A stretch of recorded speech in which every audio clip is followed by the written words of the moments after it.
بسم اللہ الرحمن الرحیم۔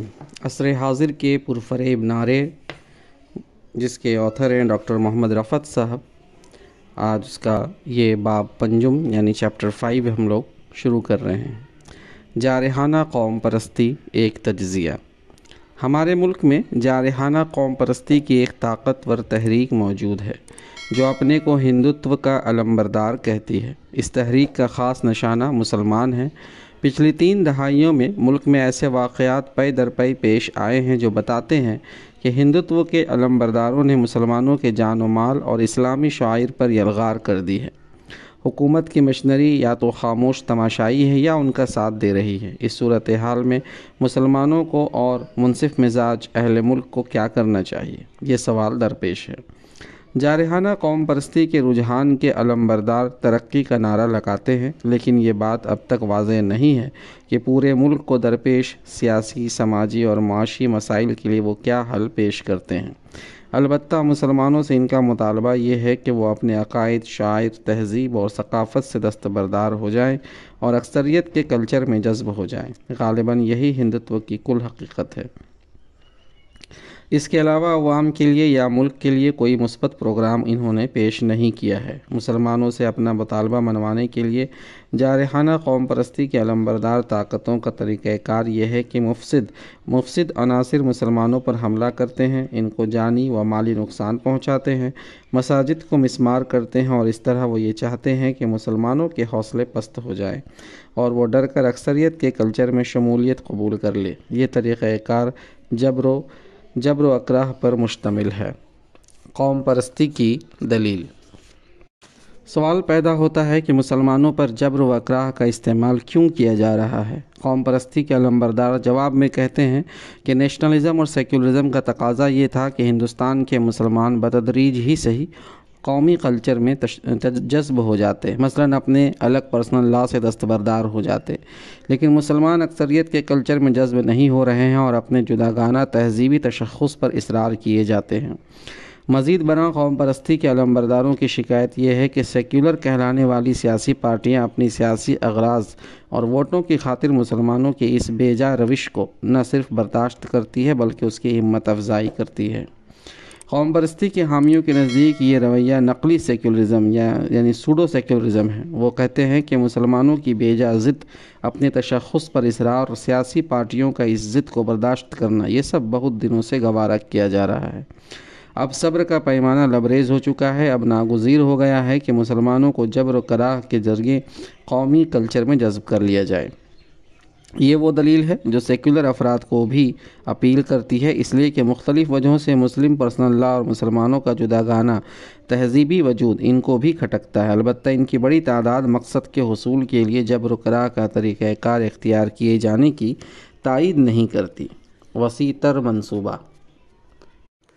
ایک اہم سوال یہ پیدا ہوتا ہے کہ مسلمانوں کا الگ دینی و تہذیبی وجود ختم کر دینا قوم پرستی کے علمبرداروں کا آخری مقصد ہے یا یہ ان کے مقصد کی راہ کا صرف ایک مرحلہ ہے۔ غور کرنے سے ایسا محسوس ہوتا ہے کہ ہندوستانی سماج اور خصوصاً اس کے پست کردہ طبقے پر اقتدار حاصل کرنا اور قائم رکھنا ان کا آخری مقصد ہے، اور مسلمانوں کو جذب کر لینے یا غیر مؤثر بنا دینے کا کام اس مقصد کی راہ میں صرف ایک مرحلہ ہے۔ یہ بھی کہا جا سکتا ہے کہ یہ ایک طریقہ کار ہے جو انہوں نے اختیار کیا ہے۔ وہ یہ سمجھتے ہیں کہ مسلمانوں کے خلاف نفرت پھیلا کر ان کی بڑھتی ہوئی طاقت کا خیالی خوف دلا کر وہ اکثریت کو ہندوتو کے علمبرداروں کے پیچھے جمع کر سکتے ہیں اور اس طرح ان پر اپنا اقتدار قائم کر سکتے ہیں۔ اس کے علاوہ وہ یہ بھی چاہتے ہیں کہ سماج میں عدم مساوات کا جو نظام قائم ہے وہ بدستور قائم رہے۔ اس نظام کی بدولت سیاسی اقتدار کی عدم موجودگی میں بھی سماجی اقتدار ان کو حاصل رہتا ہے۔ ان کے خیال میں مسلمان اس سماجی ڈھانچے کے لیے خطرہ ہیں یا مستقبل میں بن سکتے ہیں، چنانچہ ان کو غیر مؤثر بنانا ضروری ہے۔ اس تجزیہ سے یہ بات واضح ہوتی ہے کہ ہندوتو کا وسیع تر نشانہ سماج کی اکثریت ہے جو سیاسی، سماجی اور معاشی محرومی کا شکار ہے۔ اس تحریک کے علمبردار چاہتے ہیں کہ یہ محرومی باقی رہے اور ان کا سماجی اقتدار قائم رہے۔ مزید برآں سیاسی اقتدار بھی قائم ہو جائے۔ اس آخری منزل کے حصول کے لیے فی الحال انہوں نے مسلمانوں کو نشانہ بنایا ہے تاکہ مسلمان سماجی ظلم کے خلاف کوئی مؤثر چیلنج نہ بن سکے۔ ان کا اندازہ یہ ہے کہ مسلمانوں کے خلاف نفرت پھیلا کر قوم پرستی کے پیروؤں کی تعداد میں اضافہ کیا جا سکتا ہے۔ نفوذ کا طریقہ کار۔ عوام کو ساتھ لینے کے لیے جارحیت کے علمبرداروں نے نفرت پھیلانے اور مسلمانوں کی خیالی طاقت سے ان کو خوفزدہ کرنے کے علاوہ درج ذیل چیزوں کا سہارا لیا ہے۔ نمبر 1، شرک اور اوہام پرستی جو سماج میں وسیع پیمانے پر رائج ہے۔ نمبر 2، مسلمانوں کے مبینہ مظالم کا تذکرہ جو انہوں نے تاریخ کے مختلف ادوار میں کیے۔ نمبر 3، جارحانہ نیشنلزم کا تصور جسے اب کلچرل نیشنلزم بھی کہا جاتا ہے۔ اس کے مطابق سارے ملک کے باشندوں کا ایک کلچر میں رنگ جانا نیشنلزم کا تقاضا ہے۔ جارحانہ قوم پرستی کے علمبردار ایک سیلاب کی شکل میں سامنے آئے ہیں۔ انہوں نے یہ بیک وقت مذہبی، سماجی اور سیاسی محاذوں پر کام شروع کیا ہے۔ باشعور افراد کو گہرے غور و فکر سے کام لے کر اس تحریک کا تجزیہ کرنا چاہیے، پھر حالات کی اصلاح کے لیے طریقہ کار ترتیب دینا چاہیے۔ وسیع پیمانے پر تبادلہ خیال اور مشوروں کے بعد ایک جامع لائحہ عمل بنایا جانا چاہیے۔ اس سلسلے میں غور و فکر کا آغاز قوم پرستی کے بنیادی مطالبے سے کرنا چاہیے۔ مسلمانوں سے اس تحریک کا بنیادی مطالبہ یہ ہے کہ وہ اپنے پرسنل لا سے دستبردار ہو جائیں اور ایک اجتماعی وجود کی طرح اپنا سیاسی وزن ڈالنا چھوڑ دیں۔ جہاں تک سیاسی معاملات، ووٹ ڈالنے وغیرہ کا تعلق ہے، مسلمان فرد بن کر رہیں، ان کا کوئی اجتماعی رویہ نہ ہو۔ گویا مطالبہ یہ ہے کہ مسلمان چاہیں تو ذاتی زندگی میں مسلمان رہیں، لیکن معاشرتی اور سیاسی زندگی میں اسلام کو ترک کر دیں اور ملت ہونے کے احساس سے عملاً عاری ہو جائیں۔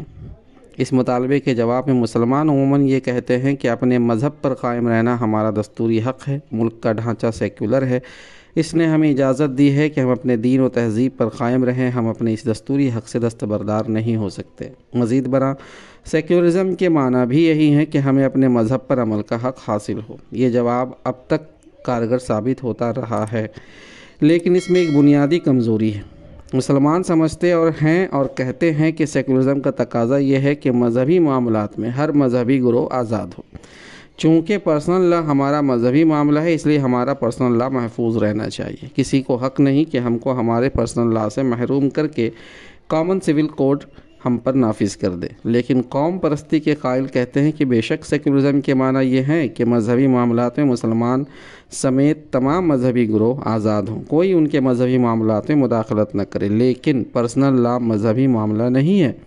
مذہبی معاملات تو مراسم عبادات وغیرہ ہیں، اس لیے سیکولرزم کا ہی تقاضا ہے کہ کامن سول کوڈ نافذ کیا جائے۔ اس سلسلے میں قابل غور بات یہ ہے کہ شاہ بانو مقدمے پر مباحثے کے دوران ملک میں جو بحث چلتی رہی، اس میں ہندوتو کے علمبردار اور سیکولر افراد سب ایک طرف تھے اور مسلمان دوسری طرف۔ سیکولر افراد کا کہنا بھی یہی تھا کہ پرسنل لا مذہبی معاملہ نہیں ہے۔ سیکولرزم کی تعبیر۔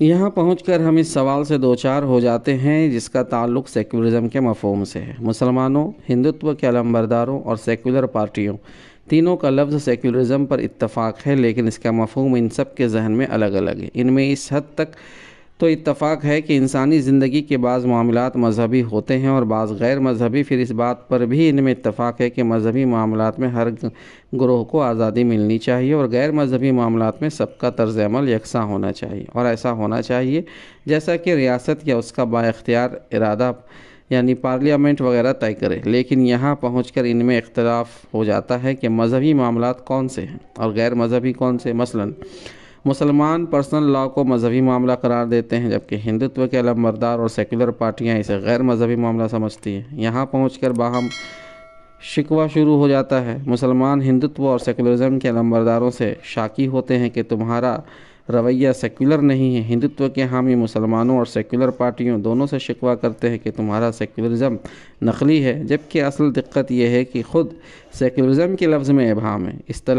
اس اصطلاح کا مفہوم واضح اور متعین نہیں ہے۔ اس بات پر کوئی اتفاق نہیں پایا جاتا کہ مذہب کے دائرے میں زندگی کے کون سے امور آتے ہیں اور کون سے نہیں آتے۔ اس لیے ایک گروہ لفظ سیکولرزم کا استعمال کر کے جو کچھ کہتا ہے دوسرا گروہ وہ اس کو سمجھنے سے قاصر رہتا ہے۔ اس ابہام کا فائدہ جارحانہ قوم پرستی کے حامیوں کو پہنچ رہا ہے۔ وہ غیر مذہبی معاملات کا دائرہ وسیع تر کرنا چاہتا ہے اور اس میں عقائد و عبادات تک کو شامل کرنے چاہتے ہیں۔ جہاں تک محض لفظ سیکولرزم کا تعلق ہے، اس میں اس طرز عمل کی گنجائش نکلتی ہے۔ ابہام کی کیفیت یہیں پر ختم نہیں ہو جاتی، بلکہ اس سے زیادہ پیچیدگیوں کا باعث بنتی ہے۔ جو جواب دینے کی حد تک تو مسلمان یہ جواب دے دیتے ہیں کہ سیکولرزم کا تقاضا ہے کہ ہم مذہبی معاملات میں آزاد ہوں اور غیر مذہبی معاملات میں ریاست کے پابند ہوں، لیکن فی الحقیقت مسلمانوں کی نفسیات کے اندر مذہبی اور غیر مذہبی معاملات کی کوئی تقسیم نہیں پائی جاتی۔ ان کی نفسیات کی تشکیل اسلامی سانچے میں ہوئی ہے۔ اسلام زندگی کی مذہبی اور غیر مذہبی تقسیم کو تسلیم نہیں کرتا، بلکہ اس کے نزدیک پوری زندگی میں انسان کو اللہ کا بندہ بن کر رہنا چاہیے۔ اس لیے مسلمان کہتے تو صرف اتنا ہے کہ ہمارا پرسنل لا محفوظ رہنا چاہیے، اس لیے کہ وہ ہمارا مذہبی معاملہ ہے، لیکن اس کے شعور اور لاشعور میں یہ ارادہ و تمنا موجود ہوتی ہے کہ وہ پوری زندگی میں دین پر عمل کرے۔ یہ چیز ان کے طرز عمل سے بھی جھلکتی ہے۔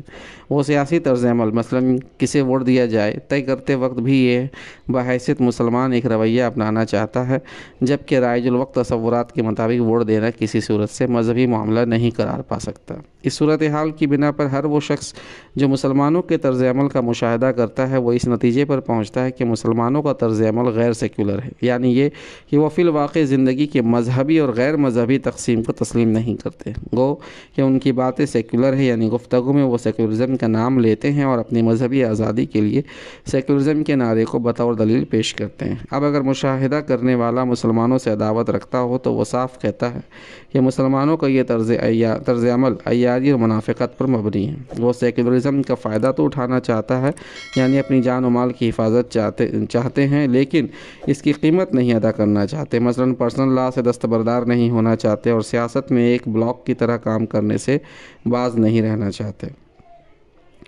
اگر مشاہدہ کرنے والا مسلمانوں سے عداوت نہیں رکھتا تو وہ ان کے طرز عمل کی یہ تعویل کرتا ہے کہ ان کا یہ رویہ محض انتشار ذہنی یعنی کنفیوژن کی وجہ سے ہے اور وقت گزرنے کے ساتھ ساتھ وہ واقعی سیکولر ہوتے جائیں گے۔ بہر صورت جارحانہ قوم پرستی کے علمبرداروں کی رائے یہ ہے کہ مسلمانوں نے سیکولرزم کا نام صرف حربے کے طور پر استعمال کیا ہے۔ درست رد عمل۔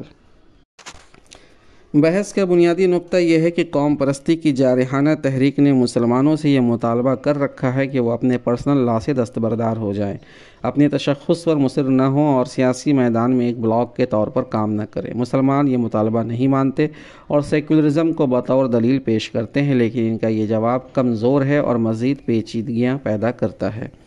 پوچھا جا سکتا ہے کہ پھر اس مطالبے کا صحیح جواب کیا ہے جس سے پیچیدگیاں نہ پیدا ہوں؟ اسلامی مزاج کے مطابق صحیح جواب یہ ہے کہ مسلمان اہل ملک کو بتائیں کہ ہم اسلام سے دستبردار نہیں ہو سکتے، اس لیے کہ یہ کائنات کے حاکم و مالک کا نازل کیا ہوا دین ہے۔ مالک کائنات نے زندگی کے ہر گوشے کے لیے احکام دیے ہیں، اس لیے زندگی کی تقسیم غلط ہے۔ اس کے احکام تمام انسانوں کے لیے واجب التعمیل ہے۔ وہ خدا پوری دنیا کا بلا استثناء مالک ہے، اس لیے خواہ انسان ہندوستان میں رہتا ہو یا دنیا کے کسی اور خطے میں، اسے خدا ہی کی بندگی کرنی چاہیے۔ مسلم پرسنل لا اسلامی شریعت سے ماخوذ ہے جو اللہ کے احکام کا نام ہے، اس لیے مسلمان اس سے دستبردار نہیں ہو سکتے۔ نیز یہ کہ انسانوں کے لیے اشتراک عمل کی فطری، صحیح اور معقول بنیاد اشتراک عقیدہ اور اشتراک نظریہ زندگی ہے، اس لیے مسلمانوں کا ایک اجتماعی وجود کی طرح کام کرنا بالکل معقول ہے۔ اس کے برخلاف انسانوں کو مجبور کرنا کہ وہ اپنے عقائد و تصورات کے علی الرغم اکثریت کی مرضی کی پیروی کرے ایک نامعقول طرز عمل ہے۔ یہ جواب سلیقے اور استدلال کے ساتھ دیا جائے تو کوئی پیچیدگی پیدا نہیں ہوتی اور مسلمانوں کی پوزیشن واضح ہو جاتی ہے۔ لیکن مسلمان یہ جواب اس وقت دے سکتے ہیں جبکہ وہ اپنے ایمان کو زندہ ایمان بنائیں، خواب دیدہ ایمان نہیں۔ حالات کا اشارہ واضح ہے۔ مسلمان اگر خالص اور مکمل اسلام سے وابستگی کا ارادہ اعلان اور اظہار نہیں کرتے تو قوم پرستی کا سیلاب اس کے در پہ ہے کہ ان کو مکمل طور پر قومی دھارے میں بہا لے جائے، اور سیکولرزم کا تصور اتنا کمزور اور مبہم ہے کہ اس سیلاب کے مقابلے میں نہیں ٹھہر سکتا۔ اپنے تشخص کی حفاظت کے لیے اس کے علاوہ کوئی چارہ نہیں کہ مسلمان اپنے ایمان کو زندہ اور بیدار ایمان بنائیں۔ اللہ کی طرف دعوت۔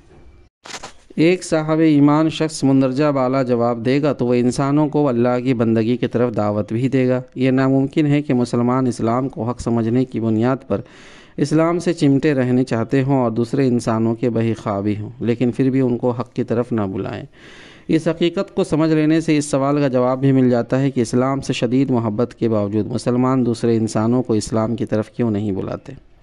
صورتحال یہ ہے کہ مسلمان اپنے تحفظ کے لیے سیکولرزم کے نعرے کا سہارا لیتے ہیں یا سیکولرزم کو اپنی مذہبی آزادی کے لیے بطور دلیل پیش کرتے ہیں اور اس کی گواہی دے کر اپنے جان و مال کے تحفظ کی ضمانت چاہتے ہیں۔ سیکولرزم اس بات کا نام ہے کہ زندگی کے بعض معاملات مذہب کے دائرے سے خارج ہوں۔ گو اس امر میں اختلاف ہو سکتا ہے اور ہے کہ وہ معاملات کون سے ہیں۔ اسلام کا تصور اس کے برعکس ہے اور وہ مذہبی و غیر مذہبی معاملات کی کوئی تقسیم نہیں کرتا۔ اس بنا پر عقلاً یہ ناممکن ہے کہ مسلمان سیکولرزم سے وابستگی کی بات بھی کرے اور اسلام سے وابستگی کی بھی۔ ظاہر ہے کہ دعوت اللہ کا کام ہو یا مسلمانوں کے تحفظ کا، دونوں کے لیے غیر مسلموں سے ربط و گفتگو ضروری ہے۔ اب اسلام اور سیکولرزم دونوں سے ہم آہنگ گفتگو ایک وقت تو نہیں کی جا سکتی، اس لیے کہ یہ نظریات ایک دوسرے کے متضاد ہیں۔ مسلمانوں نے اپنے تحفظ کے لیے سیکولرزم کا سہارا لیا ہے، اس لیے اگر مسلمانوں کے مسائل موضوع گفتگو ہوں تو وہ غیر مسلموں سے ساری گفتگو اور ربط میں اسلام کا ذکر کہیں نہیں آنے دیتے اور نتیجتاً دعوتی کام سے قاصر ہیں۔ اب اگر مسلمان یہ چاہتے ہیں کہ بحیثیت ملت دعوت اللہ کا کام کرے تو اس کے لیے ضروری ہے کہ وہ اپنے تحفظ کے لیے بھی اسلام ہی کو بنیاد بنائے۔ اسلام ان کے تحفظ کے لیے واضح بنیاد فراہم کرتا ہے۔ مسلمان اسلام کے حوالے سے بتا سکتے ہیں اور اپنے مخالفین کو مطمئن کر سکتے ہیں کہ ہمیں اپنے جداگانہ دینی تشخص پر کیوں اصرار ہے، جبکہ سیکولرزم کے حوالے سے جداگانہ دینی تشخص کا جواز ثابت کرنا پیچیدگی کا باعث ہوتا ہے۔ چنانچہ مناسب یہ ہے کہ غیر مسلموں سے ربط و گفتگو میں سیکولرزم کی اصطلاح اور ملتی جلتی اصطلاحات کے استعمال سے گریز کیا جائے، ساری گفتگو اسلام کے حوالے سے ہو، انسانوں کو یہ بتایا جائے کہ اسلام کیا ہے، کائنات کیا ہے، خدا اور انسان کے تعلق کی نوعیت کیا ہے، پھر یہ حقیقت واضح کی جائے کہ عقیدہ اور تصورات ہی عمل کی بنیاد بنتے ہیں، اس لیے سب سے پہلے عقائد و تصورات کا مطابق حق ہونا ضروری ہے۔